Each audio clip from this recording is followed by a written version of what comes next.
नागेन्द्रहाराय त्रिलोचनाय भस्माङ्गरागाय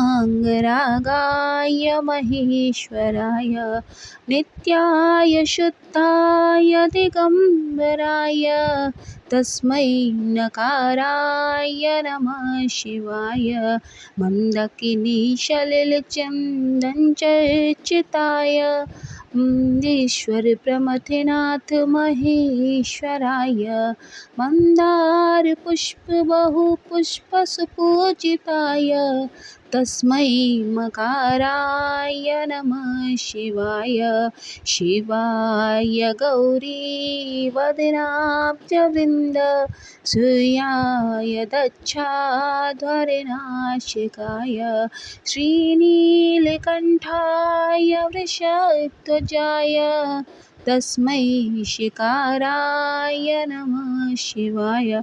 हर हर महादेव। दोस्तों, आज सोमवार के दिन हम सभी को महादेव की कथा अवश्य सुननी चाहिए। इससे आप सभी पर भोलेनाथ और माता पार्वती का आशीर्वाद सदैव बना रहता है। आज सोमवार के दिन हम सुनेंगे सोमवार व्रत की संपूर्ण कथा। तो कथा के अनुसार अमरावती नगर में एक धनी व्यापारी रहा करता था और उसका व्यापार दूर दूर तक फैला हुआ था।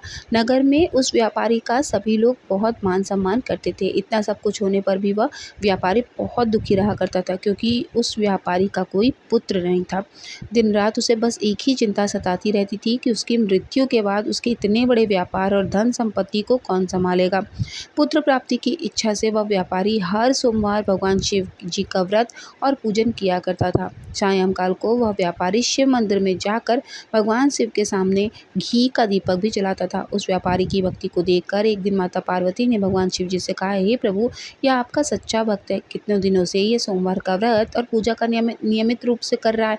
भगवान, आप इस व्यापारी की मनोकामना अवश्य पूरी करिए। तब भगवान शिव ने मुस्कुराते हुए कहा, हे पार्वती, इस संसार में सबको उसके कर्म के अनुसार ही फल की प्राप्ति होती है। प्राणी जैसा कर्म करते हैं उन्हें फल भी वैसा ही मिलता है। इसके बाद भी देवी पार्वती नहीं मानी। उनके बार बार आग्रह करने पर महादेव ने कहा, देवी, तुम्हारे इस तरह आग्रह करने पर मैं इस व्यापारी को पुत्र प्राप्ति का वरदान दे रहा हूँ, लेकिन इसका पुत्र 16 वर्ष से अधिक जीवित नहीं रहेगा।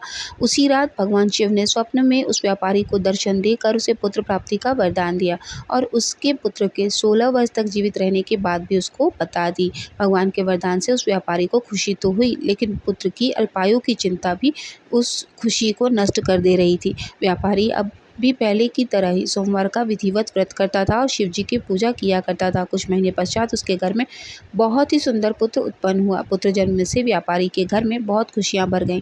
धूमधाम से पुत्र का जन्म समारोह मनाया गया। व्यापारी को पुत्र जान की आने की इतनी खुशी नहीं हुई, क्योंकि उसे पुत्र की अल्पायु के रहस्य का पहले से ही पता था, लेकिन यह रहस्य घर में और किसी को मालूम नहीं था। विद्वान ब्राह्मणों ने इस पुत्र का नाम अमर रखा। जब अमर 12 वर्ष का हुआ तो शिक्षा के लिए उसे वाराणसी भेजने का निश्चय किया गया। व्यापारी ने अमर के दादा दीपचंद को बुलाया और कहा कि अमर को शिक्षा प्राप्त कराने के लिए वाराणसी छोड़कर आओ। अमर अब अपने मामा के साथ शिक्षा प्राप्त करने के लिए चल दिया। रास्ते में जहाँ भी अमर और दीपचंद रात्रि में विश्राम के लिए ठहरते, वहीं यज्ञ करते, ब्राह्मणों को भोजन भी कराते थे। लंबी यात्रा के बाद अमर और दीपचंद एक नगर में पहुंचे। उस नगर के राजा की कन्या के विवाह की सारी खुशी पूरे नगर में जो है मनाई जा रही थी और उसे अच्छी तरह से सजाया भी गया था। निश्चित समय पर बारात आ गई, लेकिन वर का पिता अपने बेटे की एक आंख से काना होने के कारण बहुत अधिक चिंतित था। उसे इस बात का भय सता रहा था कि अगर राजा को इस बात का पता चल गया तो वो कहीं इस विवाह से इनकार ना कर दे, इससे तो बड़ी बदनामी होगी। वर के पिता ने जब अमर को देखा तो उसके मस्तिष्क में एक विचार आया कि उसने क्यों ना इस लड़के को दूल्हा बनाकर राजकुमारी से विवाह कर दूं, बाद में इसको धन देकर विदा कर दूंगा और राजकुमारी को अपने पुत्र के संग नगर लेकर चला जाऊंगा। वर के पिता ने इस संबंध में अमर और दीपचंद से बात की। दीपचंद ने धन मिलने के लालच में वर के पिता की बात स्वीकार कर ली और अमर को दूल्हे के वस्त्र पहनाकर राजकुमारी चंद्रिका से विवाह करा दिया। राजा ने बहुत सा धन देकर राजकुमारी को विदा किया। अमर जब लौट रहा था तो सच वो छिपा नहीं सका और उसने राजकुमारी के दुपट्टे पर लिख दिया कि राजकुमारी चंद्रिका, तुम्हारा विवाह तो मेरे साथ हुआ है। मैं वाराणसी में शिक्षा प्राप्त करने जा रहा हूँ। मेरा नाम अमर है। अब तुम्हें जिस नवयुवक की पत्नी बनना पड़ेगा वह कान्हा है। जब राजकुमारी ने अपने दुपट्टे पर यह संदेश लिखा हुआ पड़ा तो उसने कान्हे लड़के के साथ जाने से इनकार कर दिया। जब राजा ने सारी बातें जानी तो राजकुमारी को महल में रख लिया। उधर अमर को अपने मामा दीपचंद के साथ वाराणसी पहुंच गया था। अमर ने गुरुकुल में पढ़ना प्रारंभ कर दिया। जब अमर की 16 वर्ष की आयु हुई तो उसने एक यज्ञ किया। यज्ञ की समाप्ति पर ब्राह्मणों को भोजन कराया और खूब अन्य वस्त्र दान किए। रात को अमर अपने शयन कक्ष में सो गया। शिवजी के वरदान के अनुसार 16 वर्ष की अवस्था में ही अमर के प्राण पखेरु उड़ गए। सूर्योदय पर मामा अमर को मृत देखकर रोने पीटने लगा। आपस के सभी लोग एकत्र होकर दुख प्रकट करने लगे। मामा को रोता विलपता देखकर वहाँ से जब शाम के समय में भगवान शिव और माता पार्वती गुजर रही थी तो उन्होंने भी उनकी आवाज़ सुनी। तब माता पार्वती ने भगवान शिव से कहा, प्राणनाथ, मुझे इसके रोने का स्वर सहन नहीं हो रहा, आप इस व्यक्ति के कष्ट को दूर कीजिए। भगवान शिव ने माता पार्वती के साथ जब उस अदृश्य रूप में जाकर अमर को देखा तो पार्वती जी बोली, यह तो उसी व्यापारी का पुत्र है जिसे आपने 16 वर्ष की आयु का वरदान दिया था। आज इसकी लगता है आयु पूरी हो गई है। तब महादेव ने कहा, मैंने तो आपको पहले ही बताया था कि यह अल्पायु होगा। तब माता पार्वती ने कहा कि इस लड़के का पिता तो आपका परम भक्त है, वर्षों से सोमवार का व्रत करते हुए आपको भोग लगा रहा है। माता पार्वती के बार बार निवेदन करने पर भगवान शिव ने उस लड़के को जीवित कर दिया और वरदान दे दिया। कुछ ही क्षणों में वह जीवित होकर उठ बैठा। शिक्षा समाप्त करके वह अपने मामा के साथ उसी नगर की ओर लौट पड़ा जहाँ पर उसका विवाह हुआ था। नगर में रुककर वहाँ पर उसने फिर से यज्ञ का आयोजन किया। समीप से गुजरते हुए नगर के राजा ने यज्ञ का आयोजन देखा। तब राजा ने अमर को तुरंत ही पहचान लिया। यज्ञ समाप्त होने पर राजा अमर और उसके मामा को महल में ले गया और कुछ दिन उन्हें महल में रखकर बहुत सारा धन वस्त्र देकर राजकुमारी के साथ विदा कर दिया। रास्ते में सुरक्षा के लिए राजा ने बहुत से सैनिकों को भी साथ में भेजा। दीपचंद ने नगर में पहुंचते ही एक दूत को घर भेजकर अपने आने की सूचना भेजी और अपने बेटे अमर के जीवित वापस लौटने की सूचना भी व्यापारी को पहुंचा दी। व्यापारी बहुत ही प्रसन्न हुआ। व्यापारी ने अपनी पत्नी के साथ स्वयं को एक कमरे में बंद करके रखा हुआ था। भूखे प्यासे रहकर व्यापारी और उसकी पत्नी बेटे की प्रतीक्षा कर रहे थे। उन्होंने प्रतिज्ञा कर रखी थी कि यदि उन्हें अपने बेटे की मृत्यु का समाचार मिला तो वो दोनों भी अपने प्राण त्याग देंगे। व्यापारी अपनी पत्नी और मित्रों के साथ नगर के द्वार पर पहुंच गया। अपने बेटे के विवाह का समाचार सुनकर पुत्र वधू राजकुमारी चंद्रिका को देखकर उसकी खुशी का ठिकाना न रहा।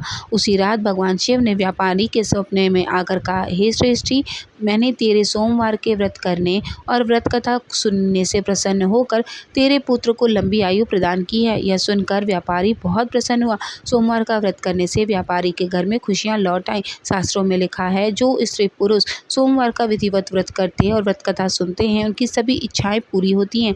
महादेव जी की कृपा से उनके सारे कष्ट दूर हो जाते हैं। इस तरह सोमवार की कथा वो संपन्न हुई। अब सुनते हैं पशुपतिनाथ व्रत कथा। एक बार महादेव कैलाश से उतरकर नेपाल के एक तपोवन में आकर अपना तप करने लगे थे। उनके बहुत दिनों तक तप करते रहने के कारण, ध्यान में रहने के कारण माता पार्वती को चिंतन हुआ और वे उन्हें ढूंढने लगी। उसके बाद ब्रह्मा जी और विष्णु जी को भी उनका स्मरण हुआ कि वो किस जगह पर इतने कई सालों से तपस्या कर रहे हैं। जब ब्रह्मा जी और विष्णु जी उन्हें ढूंढने के लिए निकले तो वो पृथ्वी पर आए। पृथ्वी पर आने के बाद उन्हें महसूस हुआ कि एक चिंगारा नाम का हिरण था जिसके 3 सींग थी और वो बहुत ही सुनहरा दिव्यमान महसूस हो रहा था। उसको देखकर ब्रह्मा जी ने ध्यान करते हुए यह जान लिया कि यही भगवान शिव हैं।